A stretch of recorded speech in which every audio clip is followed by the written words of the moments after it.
नमस्कार, आपका स्वागत है मेरे चैनल हिंदी ज्ञान गंगोत्री में। आज हम पढ़ने जा रहे हैं रामचंद्र शुक्ल जी के जीवन के बारे में। तो आइए जानते हैं रामचंद्र शुक्ल जी का जीवन परिचय।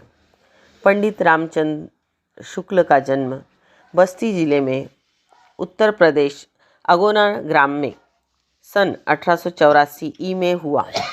जब शुक्ल जी की अवस्था केवल 4 वर्ष की थी और उनके पिता चंद्रवली शुक्ल हमीरपुर जिले के राट तहसील में सुपरवाइज़र बने। सन 1892 में शुक्ल जी के पिता की बदली मिर्ज़ापुर हो गई। मिर्ज़ापुर में ही शुक्ल जी का प्रारंभिक जीवन व्यतीत हुआ। सिर्फ 12 वर्ष की आयु में उनका विवाह हुआ काशी के रामपाल ज्योति की कन्या से, और फिर 14 वर्ष की आयु में उन्होंने मिडिल की परीक्षा उत्तीर्ण की। फिर 1901 में शुक्ल जी ने एंट्रेंस परीक्षा उत्तीर्ण की और सन 1908 में मिर्ज़ापुर मिशन स्कूल में ड्राइंग टीचर के रूप में वे कार्यरत रहे। इसके पश्चात काशी नगरी प्रचारिणी सभा ने उन्हें हिंदी कोश का सहायक संपादक नियुक्त किया। कोश का काम समाप्त होने के पूर्व ही वे काशी विश्वविद्यालय में निबंध लेखन की शिक्षा देने लगे और कुछ दिनों बाद हिंदी साहित्य के प्राध्यापक बन गए। सन 1937 में उन्होंने काशी विश्वविद्यालय के हिंदी विभाग के अध्यक्ष नियुक्त किया गया। उन्हें अपनी 13 वर्ष की आयु में ही उन्होंने हास्य विनोद नाम का नाटक लिखा और 16 वर्ष की आयु में सरस्वती पत्रिका में मनोहर छटा नामक अपनी कविता प्रकाशित हुई। उसके बाद शुक्ल जी का व्यक्तित्व अत्यंत सरल था। वे हास्यप्रिय विनोदी थे और उनका जो साहित्य था वो इस प्रकार से था कि हिंदी का ऐसा कोई क्षेत्र नहीं था जिस पर शुक्ल जी ने न लिखा हो।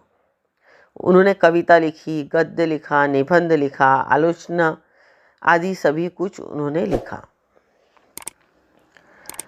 संपादकीय में उनका हिंदी शब्द सागर, नागरी प्रचारिणी पत्रिका, सूर, तुलसी, जायसी ये सब था।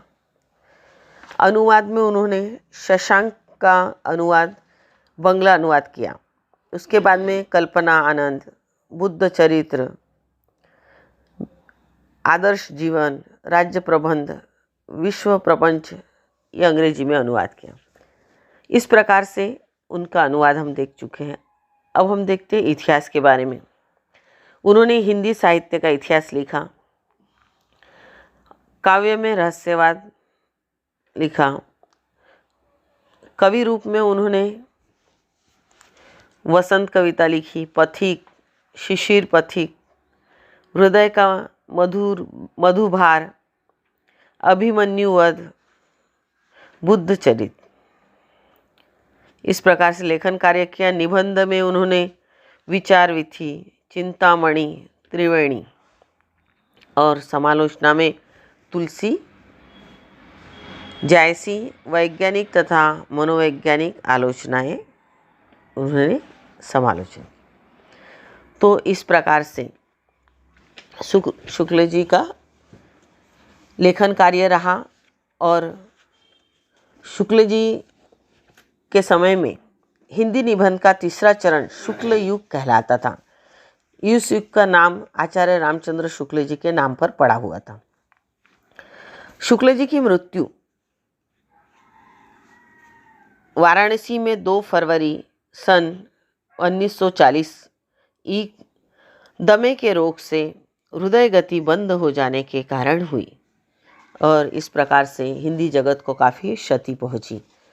आशा करती हूँ आपको रामचंद्र शुक्ल जी का जीवन परिचय समझ में आ गया होगा। तो मेरे चैनल को लाइक, शेयर, सब्सक्राइब करना ना भूलें। बहुत बहुत धन्यवाद।